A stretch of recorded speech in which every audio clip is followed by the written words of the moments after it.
Assalamualaikum warahmatullahi wabarakatuh. Selamat pagi, salam sejahtera kita ucapkan kepada seluruh Malaysia, terutama sekali mereka yang mungkin baru gosok mata bangun tidur kan.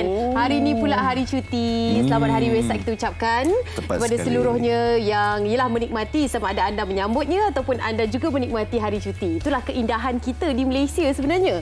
Ceria betul Anis Zati kita pada pagi ini. Tengok warna baju, tengok warna baju. Patutlah nampak? Dia pink is beautiful begitu, dan mungkin masih dalam mood Hari Raya Aidilfitri. InsyaAllah. Kan, jadi ni pun kita tak sempat lagi nak berjumpa untuk Hari Raya sampai Hari betul Raya. Kan, sampai Hari Raya. Dan kepada anda di luar sana. Duit Raya. Itu Duit Raya. Dah tua bangka ni. Tak apa, acum dapat, awak tak dapat insyaAllah.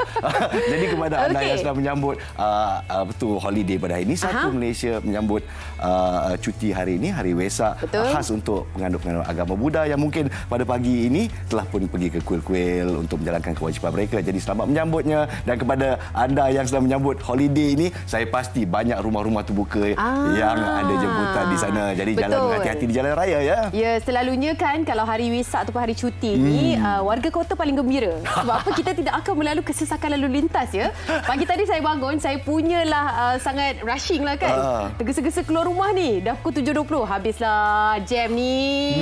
Last-last keluar, bukan main terang dan bersuluh ya. Tidak ada apa-apa kenderaan. Maknanya kita pun sendiri lupa. Hari ini merupakan hari cuti, walaupun kota paling seronok. Tapi jangan confident sangat sebab saya pasti hari ini ramai yang nak keluar beraya. Dan mengambil kesempatan untuk melakukan rumah terbuka dan sebagainya. Apa pun perancangan anda, kita harapkan yang terbaik insyaAllah.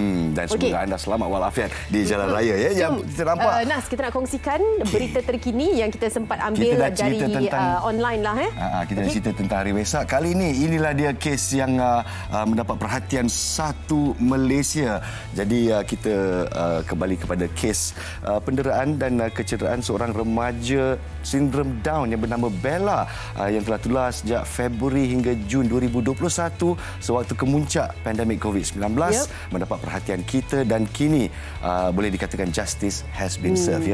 Betul. Dan inilah kemenangan bagi mereka pejuang-pejuang untuk justice for Bella. Alhamdulillah, syukur kehadrat Allah Subhanahu Wa Taala yang membantu. Dan juga ini sebenarnya menunjukkan yang jika anda di luar sana yang mempunyai tanggungjawab untuk jaga budak, tak kiralah apa pun anda sebagai aktivis dan sebagainya, tolong berhati-hati dalam memastikan keselamatan dan tidak mengabaikan, apatah lagi menganiaya kanak-kanak tersebut. Jadi ini merupakan satu pengajaran bagi mereka di luar sana untuk lebih takutkan undang-undang, sebab kita dunia yang ada undang-undang. Dan insya-Allah ini yang akan terjadi jika bagi mereka yang tidak mengutamakan beberapa keselamatan, keutamaan dan juga menganiaya. Jadi Siti Bainun dijatuhkan hukuman 12 tahun penjara menyebabkan satu mengabaikan dan juga menganiaya. Ya. Jadi pengasas rumah bonda kita Siti Bainun Ahmad Razali diperintah menjalani hukuman penjara di penjara Kajang serta-merta selepas rayuan beliau telah ditolak dan telah disabit kesalahan di bawah Akta Kanak-kanak 2021 Seksyen 31 kurungan 1. Alhamdulillah, syukur. Semua berkongsi tentang bagaimana syukurnya kita terhadap keputusan ini insya-Allah. Seorang lagi yang kita nak bersyukur ni adalah seorang ayah yang dijangkakan melalui sangat-sangat panik apabila melahirkan. Kita tak dapat bayangkan. Itulah dia. Dan menurut posting Facebook beliau yang telah tular kan, dia kata saya memang mengharapkan nak melahirkan anak keempat saya sendiri, dan Allah makbulkan dengan cara yang sangat diminta sangat anak keempat saya nak ada di samping isteri untuk menyambut kelahiran. Tup Allah bagi. Dalam kereta dia bagi. Dalam kereta. Kita saksikan bingkisan ini. Bini aku terberanak dalam kereta weh. Itu ungkapan pertama Muhammad Syafiq Jamaluddin, 36 tahun, apabila melalui detik cemas menyambut kelahiran anak keempatnya di dalam kereta pacuan 4 roda miliknya. Menurut isterinya, Nur Anis Muhammad Arif, 37 tahun, dia mula merasa sakit bersalin sejak pagi hari raya ketiga, namun menganggap ia merupakan sakit biasa kerana masih berbaki 2 minggu dari tarikh jangkaan bersalin.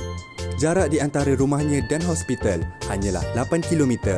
Namun kesesakan lalu lintas menghalang mereka untuk tiba ke Hospital Rembau pada ketika itu. Muhammad Syafiq, seorang tentera, bersyukur kerana ini merupakan peluang menunaikan hajat untuk menyambut kelahiran anaknya sendiri setelah 3 kali terlepas peluang kerana bertugas jauh di Sri Aman Sarawak. Mat Traiton, Nama timangannya dilahirkan pada 10 malam raya ketiga menjadi pengalaman paling berharga buat Muhammad Syafiq dan Nur Anis yang tidak dapat dilupakan. Pertama sekali daripada pasukan MHI, tahniah kita ucapkan kepada Encik Muhammad Syafiq Jamaluddin dan juga isterinya Nur Anis Muhammad Arif. Puan Nur Anis dan juga Encik Syafiq. Kita nak bawakanlah secara maya kepada anda semua. Kita tak naklah cerita-cerita je. Betul. Kan? Tak tahu kita. Nampaknya beliau bertugas ya. Encik Muhammad Syafiq kita bertugas sebagai Angkatan Tentera Malaysia dan kita bersama dengan isterinya yang Puan tersenyum Anis. besar lebar tu. Tahniah kita ucapkan, comelnya baby. Triton. Assalamualaikum Puan Anis. Salam. Siapa nama anaknya? Nama Muhammad Khalis Fitri bin Muhammad Syafiq. Muhammad Khalis Fitri, Nasib kuat baik tak namanya. letak Mak Triton tu. Kita takut juga Triton Syawal ke Itu kan? dia, Muhammad Triton Syawal. Cantik juga tu nama tu. Okey, kita difahamkan suaminya Encik Syafiq bertugas lah. Jadi kita nak cerita baliklah detik-detik cemas ya, detik-detik cemas yang berlaku pada Syawal ketiga. Mungkin Puan Anis boleh recall balik dari sudut dan juga versi Puan Anis sendiri, kita nak dengarkan. Silakan. Sebab kita faham hanya 8 kilometer saja rumah dekat hospital. Apa cerita je tu? Actually memang dah sakit. Pagi raya ketiga tu dah memang sakit. So macam tak ada apa ni kot. So mandi apa semua, sebab kalau nak bersalin orang suruh mandi dulu apa semua kan. So bila dah mandi tu tengok ada rasa contraction. Tapi tengok delay masa panjang lagi. Belum lagi tak apa. Pack barang apa semua, sebab dari rumah mak mertua sebenarnya daripada Kajang. Gitu. So macam boleh bertahan lagi sampai petang. Petang tu kata tak apa, kita balik dulu, kita tengok macam mana. So bila balik tu memang dah perasan kan jalan memang jam. So kawasan rumah tu memang kalau hari raya, hari cuti sekolah memang akan penuh. Orang nak akan balik cuti kan. Faham. So bila dah lepas Isyak, tengok timing untuk contraction tu macam dekat sangat. And then lepas bila kita nak jalan, tak boleh ni, nak jalan pun dah rasa sakit. Sekejap jalan sikit je dah rasa sakit. Ni tak boleh dah. Tak boleh duduk dah ni. Okay, tak apa, kita gerak dulu. Bila dah gerak tu, ingat kan boleh sampai. Cakap macam, boleh tak sampai ke pergi Seremban kan? And then lepas tu, suami kata, ni tak dan ni sebab jalan dah jam. And then lepas tu, tak apa, kita terus jalan. So masa nak redah jam tu, kata, tak boleh ni, dah contraction dah kuat sangat. Dah mula dah keluar suara mengerang apa semua. Ni tak boleh dah, tak boleh tahan. Allahu Akbar. Manalah kita boleh tahan kan bila benda tu memang dah nak ni. Sebab dah start mengerang tu. Tak boleh ni, kalau dah start mengerang memang confirm baby nak keluar dah ni. Tak boleh nak tahan lah. Memang 2 kali push saja. Memang lepas tu terus je. Aku cakap dah Masya Allah. Hai. Allahu Akbar. Jadi tak boleh cakap apa dah. Jadi ya Allah. Dah dekat sangat dengan hospital sebenarnya. Dan sampai traffic light dekat hospital dah. So bila dah terbersalin tu, alamak, dah terberanak macam mana. Okey. Masa dah terberanak tu, berhenti tepi sekejap lah maknanya. Berhenti tepi sekejap lah. Tak berhenti pun. Sebab dia memang terus, dah traffic light kan. Dan jam.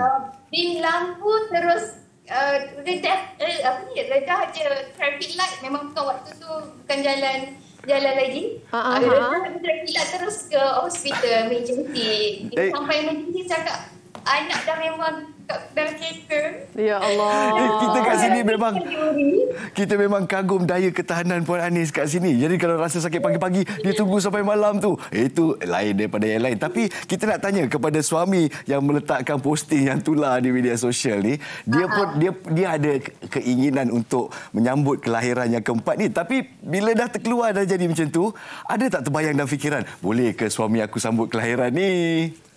Masa sakit tu memang tak terfikir dah. Dia cakap, dah terfikir nak beranak dah ni, dah beranak. Tahanlah dulu. Macam ni nak tahan? Suruh dia tahan, memang tak tahan lah. Dia macam bukan tahan air besar. Okey, ceritanya bila kita tengok keadaan dan sebagainya, nampak walaupun suami tu dia buat posting tu macam kelakar-kelakar gitu kan, dia fikirkan duk keretanya dan sebagainya kan. Jadi niat untuk menyambut kelahiran anak keempat ni memang dimakbulkan Allah betul-betul lah. Jadi pada ketika itu masa sambutnya, macam mana reaksi kecemasan si suami pula? Kita nak tengok reaksi kelakar dia. Dia kalut ke tak kalut? Kalut ke dia nampak tenang macam posting dia ke macam mana sebenarnya? Tak, dia tak tenang pun sebenarnya. Wah, askar lah. Dia dah cakap, anak dah terkeluar. Anak dah terkeluar. Anak dah terkeluar. Kenapa anak terkeluar? Kenapa anak terkeluar? Dia tengok kepala anak dah tertuju dekat bawah. Itulah saat baru isteri, saya tak tahu nak gelak ke nak cekik mata leher suami kita macam tu. Cik Syafiq tengah tengok ke ni ke tak sempat dia kerja? Cik Syafiq boleh tengok kan siaran ni? Dia boleh. Dia boleh tengok tu. Harap Encik Syafiq tengah tengoklah ni. Kami sedang mengata Encik Syafiq depan ni. Bukan kata. Kita cerita depan kaca TV. Macam tu. Tapi nak tanya juga, adakah Puan rasa bimbang atau risau akan keselamatan diri ataupun anak? Maklumlah, bukan semua yang dapat lahir dalam Triton ni. Silakan. Actually sebenarnya tak terfikir pun nak berberanak dah kereta. Kita dah anak keempat kan. So kita dah boleh estimate dah. Okey. Faham. So bila tu terjadi macam ni, macam tergelabah pun ada juga sebenarnya. Yelah, betul. Kan? Betul. Yang penting semuanya selamat lah kan. Alhamdulillah. Tapi perasaan takut, risau tak ada langsung? Try tak nak nervous sebenarnya masa contraction tu, sebab kita nak maintain beat baby kan. Sebab betul. baby kalau keselamatan nak dia yang paling dia utama. kena punya beat kena cantik, oksigen dia kena cukup apa semua. So memang fikir pasal anak je masa tu. Okey, contraction okey tak apa, kita bagi oksigen je. Jangan buat kelang kabut, jangan fikir terlampau bukan benda bukan. Memang fikir masa tu okey nak beranak. Okey, cakap dengan baby betul, kalau betul nak keluar, okey kita cooperate. You push, mommy push, sama-sama selamat macam tu. Betul. Okey, kalau kita boleh recall balik, anak yang pertama hampir kena operate. Tapi ujung-ujung tu vacuum lah kan. Jadi mungkin kat situ adalah sedikit dia punya keadaan-keadaan yang mendebarkan. Anak kedua pun suaminya tak dapat bersama juga. Dia tu ada pertandingan menembak. So memang kena pergi overseas. Saya dekat labor room, dia flight ke sana. Macam tu pula. Anak kedua masa tu dia memang tengah pertandingan masa tu. Pengorbanan seorang isteri. Anak yang ketiga pula, walaupun di Sarawak tapi Seri Aman dengan Kuching ya? Berbeza tempat. Sebab unit dekat Syaraman masa tu. So nak tunggu flight balik pun dah lewat malam masa tu. Sebab sakit pun contraction dah malam.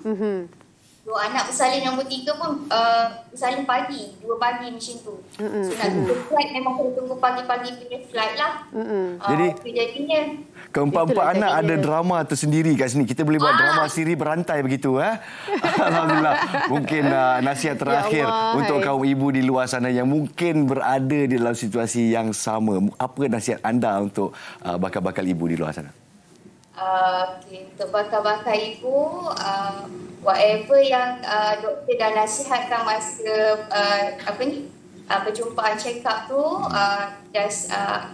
jangan ignore kan. And then masa contraction, please jangan tahan nafas, jangan keraskan badan, just bagi oksigen kat baby. So masa tu memang totally baby perlukan oksigen lebih sebab dia nak keluar. So masa tu ibu memang mesti control panik, jangan gelabah. Masa tu memang kena kontrol betul-betul so that baby memang heartbeat akan cantik. So bila dia cantik, memang confirm InsyaAllah lah. Puan Anis, saya ada borang ni untuk jadi bidan. Puan Anis boleh register ke?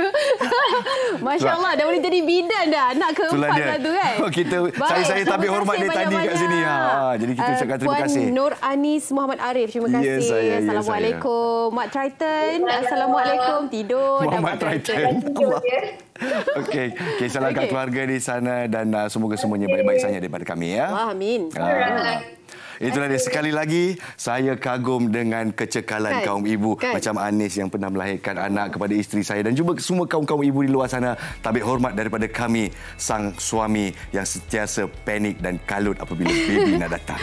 Okey, itu dia cerita-cerita warna-warni lah pagi kita di MHI yang kita bawakan kegembiraan, sedikit senyuman buat anda semua. Kita nak rehat seketika, kembali selepas ini topik yang lebih serius untuk dibincangkan berkaitan dengan tanah hak milik dan juga tanah lidi. Pernah dapat offer tanah persepindah tanah yang begitu murah, tanah lot lidi ni? Jangan terpedaya, kita diskusi di MHI pada pagi ini. Ketika nanti.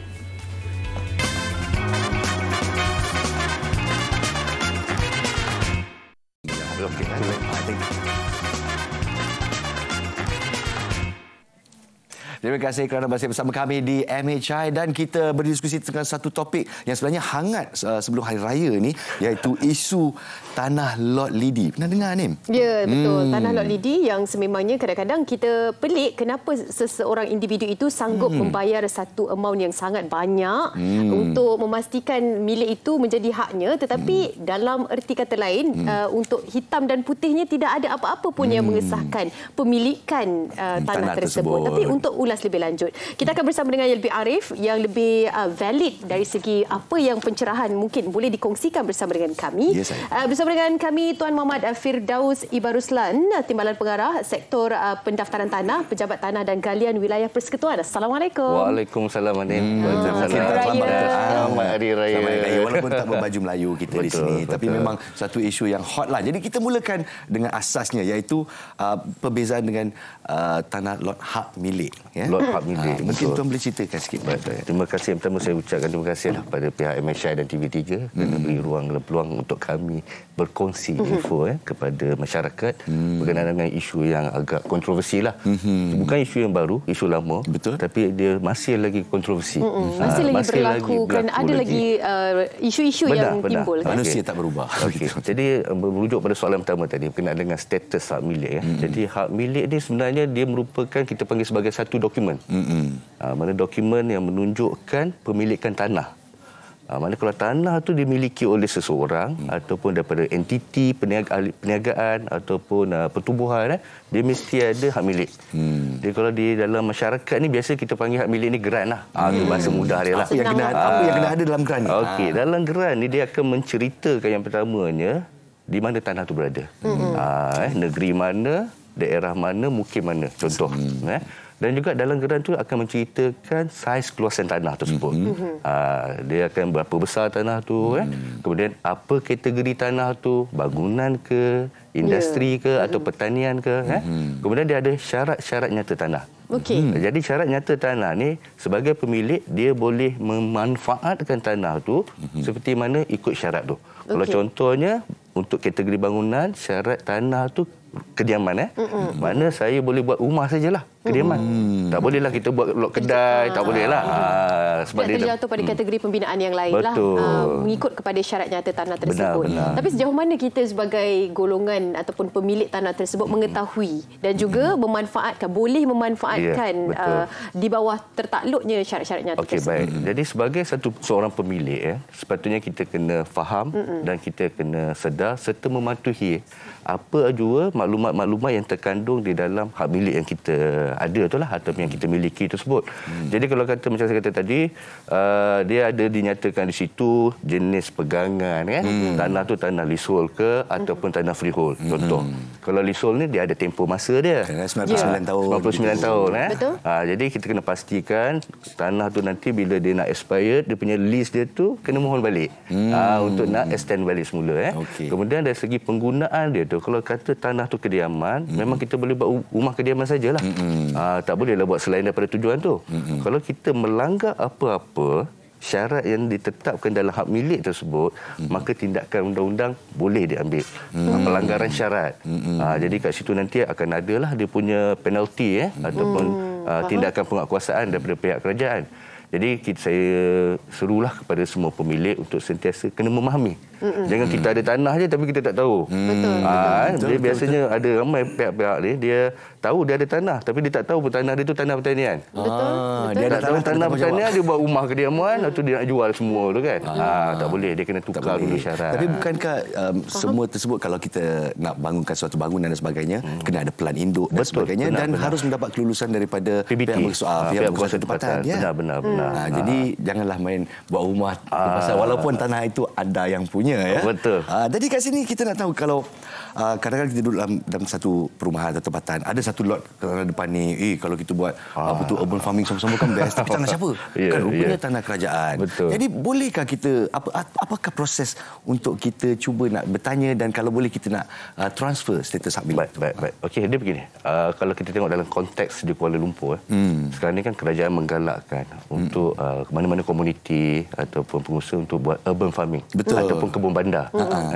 Jadi kita sambut baik, memang kita galakkan. Cuma kita minta di kalangan komuniti ataupun penduduk, yang pertamanya kena semak dulu. Tempat yang dimaksudkan tu, yang macam Nas katakan tadi kan, kat kawasan perumahan ada macam kawasan lapang semak dulu. Adakah tanah tersebut tanah yang telah pun mempunyai hak milik ataupun masih belum? Dengan pihak tuan ataupun dengan pihak pejabat tanah? Pejabat tanah ataupun dengan PTG negeri lah yang pertama. Okey, kalau kita dah dapat pastikan bahawa statusnya tu belum dia keluar sebarang hak milik, maknanya dia boleh jadi tanah kerajaan ataupun tanah reserve kerajaan. Jadi kat situ bolehlah memohon. Dia permohonan dia tu kena kemukakan kepada, kalau di Kuala Lumpur ni kepada PTG lah, PTG KL, dengan cara datang dulu ke pejabat kami untuk kita semak dulu lokasi tanah tersebut, kita finalisekan dia punya pemilikan dia, kemudian kita akan advise macam mana tata cara permohonan nak masuk permohonan. But of course akan ada dia punya bayaran fee permohonan dia. Kemudian kita akan angkatlah untuk kelulusan pihak berkuasa negeri. Once kita dah dapat kelulusan tu, maka kita akan maklumkan dan dia akan ada terma-terma ataupun tempoh-tempoh untuk pembayaran. Inilah jalannya untuk jalannya betul lah supaya tidak ada masalah yang berlaku di kemudian hari kan. Dan kita harapkan komuniti, mana-mana komuniti ataupun pihak, dia jangan pergi masuk dulu tapak tu. Kadang-kadang dia dah usahakan dulu kan. Bila dah usaha, kemudian dia baru nak mohon. Kadang-kadang tu kerajaan nak pakai untuk tujuan lain. Jadi bila kita tak luluskan, seolah-olah kita dah meletak satu, orang kata, tekanan pula. Kan? Itu dianggap sebagai pencerobohan. Kalau kata dia tak dapat kelulusan, dia dah masuk usahakan. Kalau kerajaan masih tetap untuk tidak meluluskan, sebab kita ada, mungkin ada orang kata apa, pembangunan yang lebih penting. Nak buat jalan, nak buat apa kan. Jadi tuntutan ataupun bayaran ganti rugi kita tak akan bayar. Alamak. Sebab dia dah menceroboh kan. Betul. Tiada ganti rugi dan tiada papasan ya. Betul. Sukar untuk mereka dapat pembelaan lah bila laluannya itu tidak melalui proses yang harus dipatuhi. Okey, kita bercerita pula tentang isu yang timbul baru-baru ni, kontroversi juga berkaitan dengan tanah lot lidi. Okey, sebelum tu kita nak faham dulu bagaimana yang dikatakan dengan tanah lot lidi. Baik.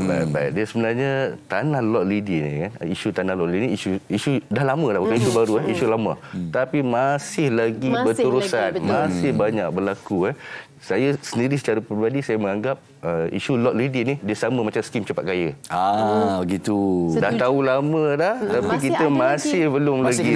Masih ada scam lagi. Masih ada mangsa. Masih ada mangsa. Jadi kalau kita kirakan untuk lot lidi lah, lot-lot kecil di dalam satu bidang tanah yang besar, selalunya tanah pertanian. Adakah ia dimiliki kerajaan ataupun individu? Okey, biasanya kalau yang melibatkan tanah lot lidi ni, dia biasa melibatkan individu ataupun mana-mana entiti, bukan kerajaan.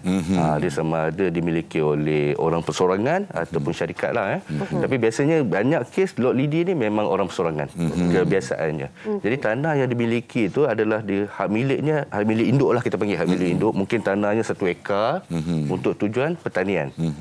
Kemudian dia dah tak nak mengusahakan pertanian dah, sebab pertanian mungkin tak mendatangkan keuntungan yang banyak, sebab skala tanah tu kecil. 1 ekar. Dia berpelangan kalau dijual lagi untung. Tapi kalau nak jual pertanian, siapa nak buat pertanian dah sekarang ni? So nak pecah lokasi menarik, nak pecah untuk buat sebagai lot lidi. Boleh nak buat rumah. Jadi masyarakat bila kita tengok kan, atau dalam Facebook, dalam mana-mana social media ataupun platform, kalau kita tengok dalam My Muda, dalam H-Prop, banyak tanah-tanah yang harganya sangat-sangat rendah sangat menarik sampai kita pun rasa untung kalau kita ambil. Ada orang kata menarik tapi ada orang yang bertengok ini tak masuk akal. Memang. Dia sama macam skrin cepat gaya. Walaupun pulangan tu nampak macam tak masuk akal. It's too good to be true. Kan? It's good to be true. Perlu sangsilah bila tawaran tu sangat bagus. Macam pelik. Dengan dunia sekarang ni semua orang perlukan duit. Ada pula orang yang boleh bagi dengan harga yang rendah. Kat situ pun dah something fishy sepatutnya kan. Sebab yang saya sangsi di sini kebanyakan lot lidi yang diusahakan ni dia kena bayar cash upfront full ya. Mesti. Sebab lot lidi ni dia tak ada dokumen hak milik pun. Macam saya kata tadi, dia sebenarnya dalam lot induk dia telah dipecah-pecahkan melalui plot-plot yang lukis lakaran pelan. Lakaran pelan tu siapa yang buat? Itu memang pemilik ataupun ejen kepada pemilik tu. Bukannya pihak BBT ataupun Jabatan Ukur dan Pemerintahan bukan ya? Bukan. Okey, itu kita kena sangsikan sekarang. Jadi apakah risikonya kalau orang ni dia macam nak termakan? Saya ada duit ni. Orang Malaysia memang ada duit. Cash berkepuk-kepuk ni kan. Nak masuk ke tak masuk? Apa risiko dia? Risiko dia banyaklah sebenarnya. Untuk kalau kata kita dah beli lot lidi ni kan. Yang pertama sekali kita kena ingat hak milik tak ada atas lot lidi ni. Kita beli ni mungkin ada walaupun perjanjian ditandatangan, tapi perjanjian tu bukanlah satu perkara yang akan menyebabkan pejabat tanah akan mendaftarkan. So you beli, you bayar kepada pembeli dan saya pasti urus niaga ni mesti berjalan secara cash ataupun secara tunai. Sebab kalau kita pergi nak buat pinjaman bank pun tak boleh. Betul. Bank akan minta mana title. Mana geran? Mana geran kan? Tak ada geran. Mungkin you boleh buat pinjaman peribadi. Satu hal kat situ. You dah berhutang dah ni. Dan kita urus niaga tu dalam bentuk cash. Kemudian nama tak dipindah masuk ke dalam sistem hak milik. Ke dalam hak milik tu. Sebab hak milik tu masih lagi hak milik induk. Jadi kita pun buatlah rumah. Buat rumah pun nak kena buat cash. Sebab pelan semua tak akan submit tak akan dihantar kepada pihak berkuasa tempatan. Sebab title tak ada. Kan? So bangunan tu dah kira haram lah. Bangunan pun dah kira haram. Tanah pun tak wujud. Bangunan dah jadi haram lah kat situ. Tanah pula tanah pertanian. Buat rumah kediaman. Belum lagi cerita bila kita dah meninggal dunia. Bertimpa. Kemudian pada satu satu masa mungkin kita decide tak naklah duduk sini. Saya nak jual rumah ni. Nak jual pun tak boleh sebab tak ada milik. Title tak ada. Satu hal. Dia akan jadi macam berulang balik. Kita pun macam jual lot lidi tu kepada orang pihak ketiga pula lah kan. Okey. Ataupun kalau kita tak jual, sekiranya berlaku contohnya kematian, meninggal dunia, kita tak boleh nak wariskan. Tak boleh buat apa-apa. Tak boleh nak buat apa-apa. Nak untuk tujuan faraid pun tak boleh. Maknanya untuk nak buat pusaka, pembagian pusaka pun tak boleh. Sebab title tak ada. Hak milik tu tak ada. Dan sekiranya kita umur panjang, tapi yang penjual tu, pemilik lot induk tu, dia pula meninggal dunia. Sudah pasti yang lot induk tu tadi akan diwariskan kepada waris dia. Betul. Kita pula nak kena jumpa cari waris dia. Ingat tak perjanjian ni? Saya dengan ayah awak dah tangan orang ayah. Benda tu semua walaupun nampak murah, kita beli mudah terus, tapi dia akan mendatangkan pelbagai risiko-risiko yang di mana di masa akan datang sekiranya kita nak buat tindakan pembetulan, dia akan memakan tempoh masa yang panjang, kos yang tinggi. Itu belum kira lagi sama ada pihak di sana tu nak berunding semula kan. Betul. Dan tak masuk lagi waris yang berlapis kan. Betul, waris yang berlapis. Kadang-kadang waris tu dah meninggal pula, waris yang berlapis itu nak buat tuntutan. Kita tak tahu kan. Benda ni bila melibatkan wang, kita tak tahu siapa yang mungkin boleh bertoleransi dan sebagainya. Jadi setakat ini terima kasihlah kerana memberikan pencerahan di atas bahayanya untuk berjual beli lot lidi ni. Jadi walaupun harganya begitu berpatutan, kita ada FOMO, kata fear of missing out. Aku kena ambil sekarang juga. Sila tahan tamak dan haluba tersebut. Tamak dan haluba. Saya pun nak ambil peluang jugalah kepada masyarakat, sekiranya berdepan dengan senario atau situasi seperti ini, orang yang paling orang kata sesuai untuk dirujuk adalah pejabat tanah lah. Pergi pejabat tanah, semak betul-betul, pastikan. Kadang-kadang ni dia kata title ada. Semak betul-betul. Adakah lot lidi tersebut ada dikeluarkan milik? Jangan kita dah terantuk baru nak tergadah. Tengok koordinat dia.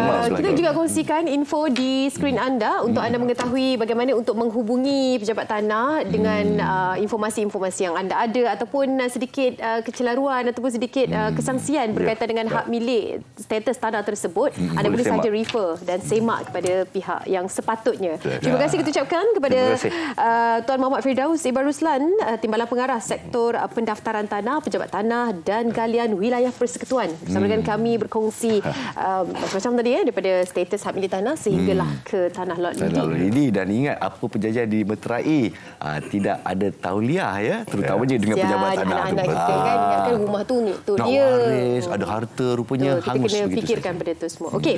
Baik, kita nak rehat seketika. Kembali selepas ini kita nak kongsi tentang jelajah ikon Madani. Alhamdulillah, semuanya selepas ini di MHI. Jangan ke mana-mana.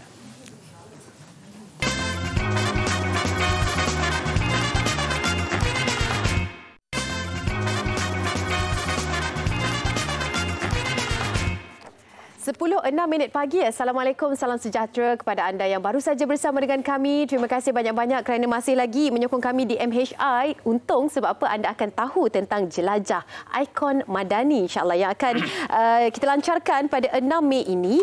Jadi pastinya perincian yang harus diberikan kepada anda semua, bukan sayalah orangnya. Ada individu yang lebih layak dan sangat sinonim dengan usaha ini, iaitu Datuk Dr. Muhammad Agus Yusof, Ketua Pengarah Jabatan Komunikasi Komuniti JCOM. Assalamualaikum, Datuk. Waalaikumsalam warahmatullahi taala wabarakatuh. Terima kasih banyak-banyak. Hari ini meriah studio sebab Datuk ada. Alhamdulillah. Didatangi oleh ramai juga, yang terima kasih kepada anda juga penonton kami. Kita nak cerita tentang jelajah ikon Madani. Pastinya ini antara inisiatif yang sangat baik untuk menyaksikan banyak lagi dan meraihkan banyak lagi pandangan-pandangan, terutama sekali bagi mereka anak muda lah. Jadi secara keseluruhannya, bagaimana ikon ini nak diperkenalkan? Silakan, Datuk.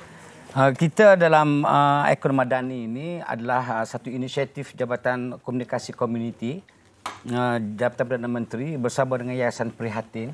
Kita akan kumpulkan ikon-ikon negara seperti mereka-mereka yang berjaya dalam dunia perniagaan, dalam dunia pendidikan, dalam kerjaya masing-masing, untuk bertemu dengan pelajar universiti, dengan para belia yang kita aturkan di 6 tempat berbeza. Bagi mereka berkongsi pengalaman, berkongsi cerita, mendapat inspirasi daripada tokoh-tokoh yang berjaya ini. Jadi itu tujuan yang kita namakan ini sebagai jelajah ikon Madani, yang akan diadakan di 6 universiti awam yang berbeza di seluruh negara daripada selatan ke utara. Selain daripada itu, tujuan kita libatkan ikon Madani ini, kita akan libatkan semua kaum, semua agama, semua masyarakat Malaysia yang Madani. Supaya mereka ini faham hasrat Madani itu untuk lahirkan masyarakat yang bersatu, masyarakat yang berkasih sayang, masyarakat yang saling menghormati, masyarakat yang hendak membina negara ini sebagai sebuah negara yang maju, makmur dan sejahtera. Tanpa membezakan kaum dan juga bangsa. Kita akan selari dengan konsep masyarakat Malaysia Madani yang dibawa oleh Perdana Menteri. Maka konsep itulah yang kita akan terjemahkan dalam jelajah ikon Madani ini. Okey, menarik. Jelajah. Bila kita menggunakan perkataan jelajah, maknanya dia akan pergi ke beberapa buah negeri maksudnya, untuk kita melihatkan inisiatif ni nak dekatkan dengan mereka yang sepatutnya. Jadi akan bermula di mana? Pada hari Sabtu ni kabarnya 6 Mei 2023? Ya, kita akan bermula pada 6 Mei Sabtu ini di Institut Teknologi Mara di Rembau Negeri Sembilan. Dan ikon yang kita tonjolkan pada hari Sabtu ini ialah Datuk Aznil Nawawi. Dan insya-Allah akan dirasmikan oleh Yang Amat Berhormat Menteri Besar Negeri Sembilan.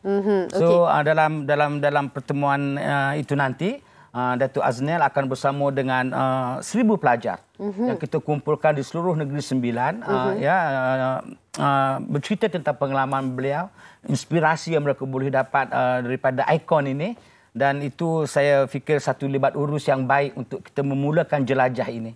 Selepas itu kita akan pergi ke Universiti Malaysia Kelantan, Universiti Malaysia Terengganu, Universiti Utara Malaysia, Universiti Teknologi Mara Permatang Pau, dan kita akan berakhir program ini di Universiti Teknologi Mara Shah Alam dengan 4,000 pelajar yang telah kita kumpul, yang akan kita kumpul, dengan ikon yang akan muncul pada malam itu ialah Datuk Seri Siti Nurhaliza. Masya Allah, ikon-ikon yang sememangnya mengharumkan nama negara dengan kepribadian mereka, dengan kejayaan-kejayaan persendirian mereka, yang pastinya perlu diikuti oleh kita semua, insya-Allah. Bagaimana kalau kita lihat kepada pengalaman yang dikongsikan, kejayaan mereka yang mereka raih, dapat memberi dan juga manfaat kepada kepada ribuan pelajar yang menyaksikan. Bagaimana kita lihat manfaat yang dapat diraih oleh pelajar-pelajar? Manfaatnya luar biasa sebab kita bukan hanya bawa ikon penyanyi, kita akan bawa Tan Sri Wan Zulkifli, pengurusi Malaysia Airlines. Kita akan bawa Tan Sri Syahul Hamid, tak asing lagi dalam dunia pendidikan. Kita akan bawa Tan Sri Muhammad Daud Bakar, pengurusi Mawib sekarang. Dan dalam sukan Datuk Lim Chong Wei. Dan banyak lagi. Dan ini kita akan buat daripada semasa ke semasa. Jelajah ikon madani ini perlu kita teruskan dari semasa ke semasa. Dan itu yang sedang JECOM aturkan dan uruskan sekarang. Kerana apa kita buat begini jelajah ini? Kerana dalam jelajah ini dengan ikon yang muncul itulah bahawa kita boleh sampaikan apa itu Malaysia Madani dalam bahasa yang mudah, dalam satu daya tarikan untuk menarik ramai anak-anak muda supaya datang memahami ini Malaysia Madani yang kita nak membentuk satu bangsa Malaysia yang bersatu. Ya, supaya mereka lebih terinspirasi kan bila mungkin one to one ataupun secara berdepan ini dia punya kesannya lebih dapat dalam kalangan pelajar. InsyaAllah itu yang kita harapkan juga. Jadi bagaimana dengan harapan kerajaan sendiri? Kita melihat kepada ini merupakan projek yang rintis lah kita katakan kan. Projek pertama kali dilaksanakan melibatkan ikon, jelajah dan sebagainya. Harapan daripada pihak kerajaan sendiri bagaimana? Harapannya banyak. Cuma sebelum saya jawab, saya nak ucapkan terima kasih. Dan saya mesti sebut ini kepada Yayasan Prihatin kerana sudi menjadi rakan strategik JECOM untuk menjayakan jelajah ini. Itu yang pertama. Harapan saya semestinya supaya pelajar dan komuniti, kita bukan setakat pelajar sahaja. Selepas pelajar itu kita akan pergi berjumpa dengan komuniti setempat. Selepas itu untuk memberi penerangan kepada mereka dan kita akan memberi bantuan kacamata, kita akan memberi bantuan makanan kepada asnaf B40 dan kita juga akan memberi bantuan tunai. Dan ada sponsor-sponsor yang telah bersama kita untuk membantu komuniti yang akan kita jumpa. Manfaatnya banyak. Manfaatnya kita menyampaikan dasar kerajaan, kita menyampaikan Malaysia Madani, kita akan menyampaikan kasih sayang, kita akan menyampaikan kita akan mengumpul maklumat untuk kita mengangkat mereka-mereka yang perlu dibantu. Dan inilah satu agenda Malaysia Madani yang paling mustahak, yang selalu PM sebut, mengangkat kemanusiaan, mengangkat kasih sayang, mengangkat keihsanan. InsyaAllah, amin. Datuk Doktor, kita melihat kepada peranan JECOM sendiri yang menyantuni komuniti dari segenap aspek. Jadi bagaimana dengan perancangan akan datang untuk memastikan komuniti kita masih lagi berada dan juga peredaran zaman ini selari dengan perkembangan komuniti yang diharapkan di Malaysia juga, Datuk? InsyaAllah JECOM ada 3 fungsi utama untuk membentuk masyarakat yang berbudaya ilmu, berkemahiran digital dan berjiwa patriotik. Jadi ini yang kita akan bentuk melalui kursus yang akan kita buat di komuniti desa lah basically ya. Kita akan pergi kepada masyarakat setempat, kita akan memberi latihan, kita akan membuat program, kita akan bersama mereka, kita akan bernyawa dengan kehidupan mereka. So dengan cara itu saya fikir kasih sayang dalam madani itu akan kita bentuk. Cuma kita tak boleh nak buat terlalu kerap. Saya tetapkan sekarang ini dalam kalangan kami di JECOM, kita buat sekurang-kurangnya 4 kali seminggu hanya program untuk bertemu komuniti di desa. 4 kali seminggu. Itu belum lagi program latihan-latihan yang kita buat. Dan alhamdulillah 3 bulan saya di JECOM ini telah kita lakukan secara berterusan tanpa putus. Dan saya dari segi ini untuk mendekati komuniti masyarakat ya di desa untuk melaksanakan tanggungjawab yang diberikan kepada kami dari segi ini kita berpuas hati. Baik, data telah pun diraihlah bila Datuk kata menyantuni mereka yang di desa. Pandangan Datuk sendiri melihat kepada apa yang perlu dibantu dalam kalangan mereka ini, komuniti terutama ni. Banyaklah kalau saya sebut tentang apa yang perlu dibantu. Itu akan menyentuh kementerian lain, jabatan lain. Tetapi dalam konteks JECOM, bila kami turun, kami bantu dalam bidang kuasa yang kami boleh bantu dan kami teruja, kami seronok, menginsafi apa yang selama kami dapat bersama mereka. Dan insya-Allah kita akan terus memberi bantuan ini dan apa-apa yang kita fikir perlu kita angkat kepada agensi kerajaan yang yang berkaitan ya. Kita akan lakukannya dengan baik dan sempurna. Kerjasama yang baiklah insya-Allah dapat dilakukan. Terima kasih banyak-banyak Datuk, hari ini sangat bertuah bersama dengan Datuk Dr. Agus dan juga insya-Allah informasi ini dapat disampaikan kepada seluruh Malaysia. Datuk Dr. Muhammad Agus Yusof, Ketua Pengarah Jabatan Komunikasi Komuniti JCOM bersama dengan kita. Kalau anda mungkin terlepas informasinya, jangan risau, jelajah ikon Madani akan ada di mana-mana website yang tertera. Ini dia seperti mana yang anda dapat saksikan, 6 Mei 2023 merupakan tarikh keramat untuk pelancaran jelajah ikon Madani di UiTM Negeri Sembilan, kampus Rembau. Jadi anak-anak alumni saya ni, walaupun tidak sekampus tetapi masih lagi alumni UiTM, anda akan berada di sana, cukup untung untuk pelancaran yang pertama. Terima kasih sekali lagi Datuk Doktor dan seluruh warga yang berada di sini. InsyaAllah kita nak rehat seketika. Kembali selepas ini kita akan berhibur bersama dengan 4 artis. Kalau nak tahu siapa, jangan ke mana-mana, teruskan bersama dengan kami hanya di MHR.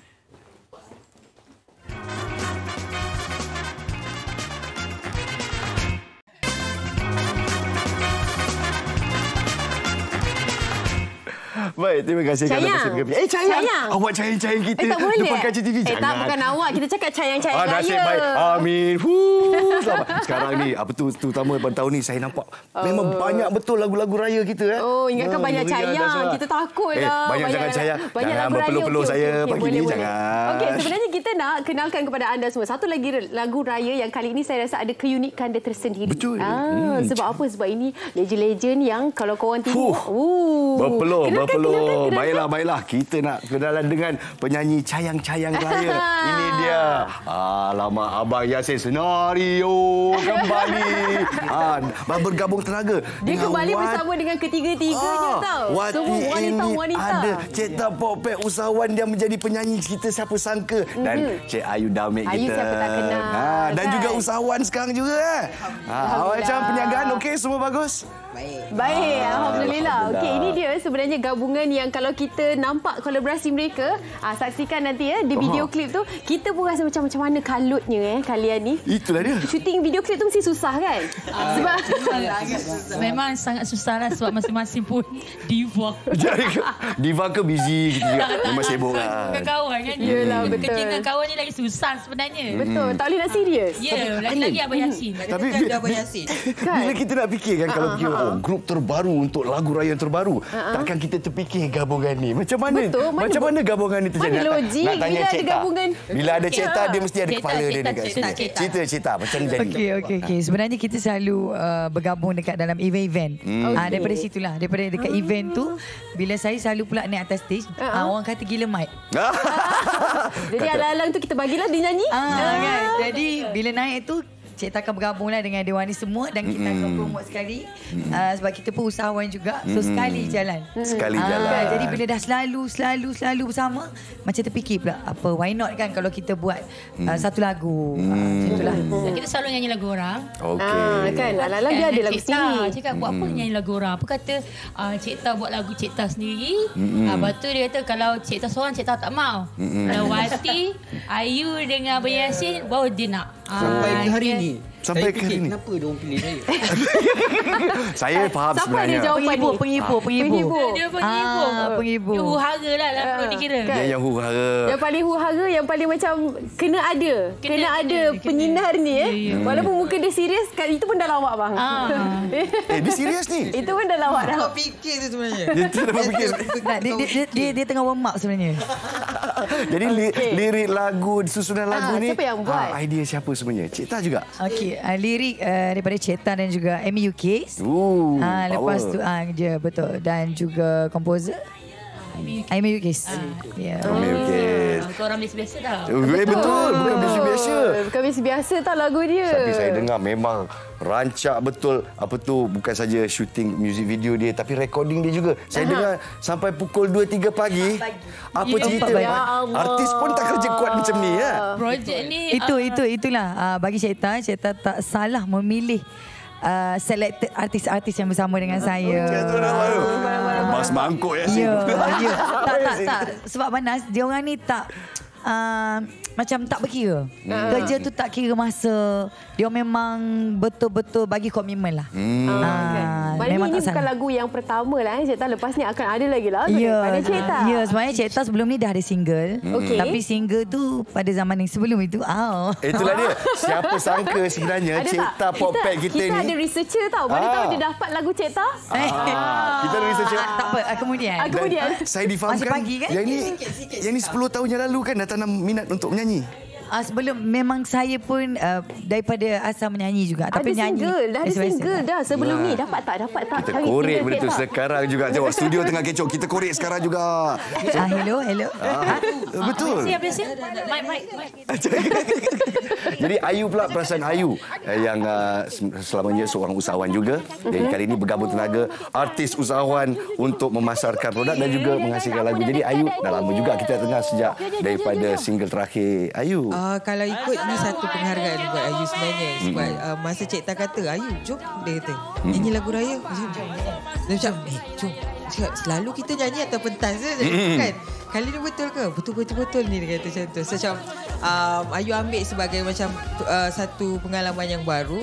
Tak pernah lagi sebenarnya berduet dengan orang kata dengan Kak Wati. Legend ni. Legend. Sebut nama Wati Elite, Abang Yasin Senario memang satu penghargaan. Ini zaman-zaman 90s kan. Ya, memang macam bila kita tengok gabungan ini tak pernah terfikir pun akan adanya pasukan lah. So, this line kan selepas ini. Tapi kalian tak terhenti di lagu raya kan? Maknanya lepas ni perancangan-perancangannya akan... Kami tengok, kami cuba dulu test market yang ni. Test market dulu lah. Tengok macam mana. Jadi ke tak jadi? Tapi Alhamdulillah untuk sayang-sayang raya ni sambutan sangat-sangat menggalakkan. Sangat-sangat meriah. Alhamdulillah, betul. datang recording pukul 3 pagi. Dia suruh datang juga. Mai. Cakap Cik Tah kami busy. Tak kira pukul berapa. Mai. Tu dia Mai. 3 pagi kami recording lagu ni. Alhamdulillah sebab itulah. Saya sendiri pun macam tadi kan saya cakap memang dia orang bagi komitmen dan Cik Tah sendiri pun tak sangka boleh berdiri bersama-sama dengan dia orang hari ni. Sedangkan saya ni bukan siapa-siapa kan. Suara 3 pagi boleh recording tu. Dah lama tak nyanyi. Itu yang macam itulah kita pun suara-suara rock sebenarnya. Suara lagu rock Terima kasih banyak Abang Yasin, Puan Cik Tah, Ayu, terima kasih banyak-banyak sudi bersama dengan kami. Jadi kita nak dengarlah persembahan. Sebagai persembahan penutup ini Cayang-cayang raya. Saya nak dengar Abang Yasin sebut perkataan cayang-cayang tu. Comel. Kita dah bagi dia rehat banyak sangat ni. Tapi dia tak cakap. Kita tengok persembahan sekejap lagi. Gentleman kata orangnya. Baiklah. Silakan. Cayang-cayang raya. Assalamualaikum. Are you ready? Assalamualaikum Cik Tah Poppack. Dah sampai jauh-jauh. Baru sampai. Masuk. Yelah. Apa tunggu lagi? Kejap. Naik lah cepat. Kita beraya ni. Masuk. Weh, kawan-kawan, jom masuk. Yelah.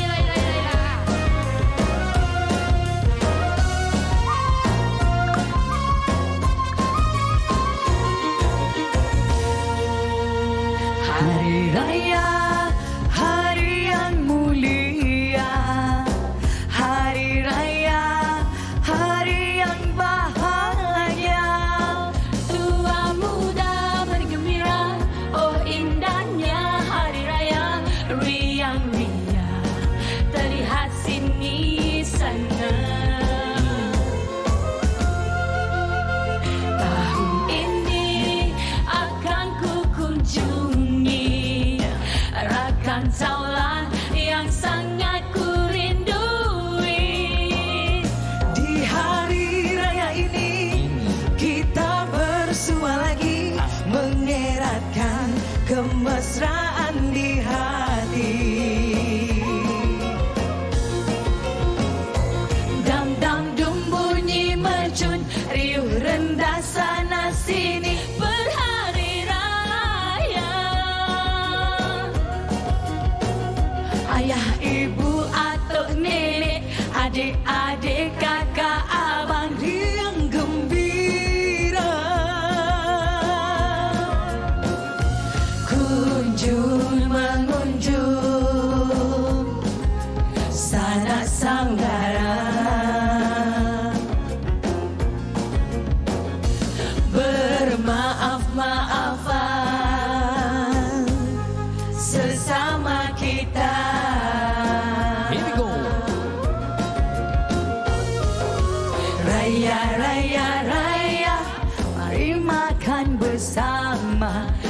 Raya, raya, raya, sayang, sayang semua. Raya, raya, raya, indahnya hari raya. Raya, raya, raya, selamat hari raya. Ya Allah, sampai jumpa saya kat Masjid ya.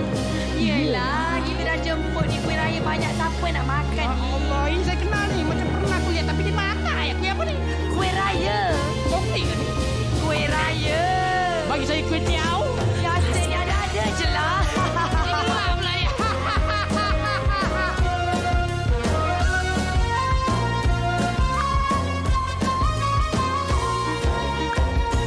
Dang dang dum bunyi mercun, riuh rendah sana sini berhari raya. Ayah, ibu, atuk, nenek, adik-adik, kakak, abang riang gembira. Kunjung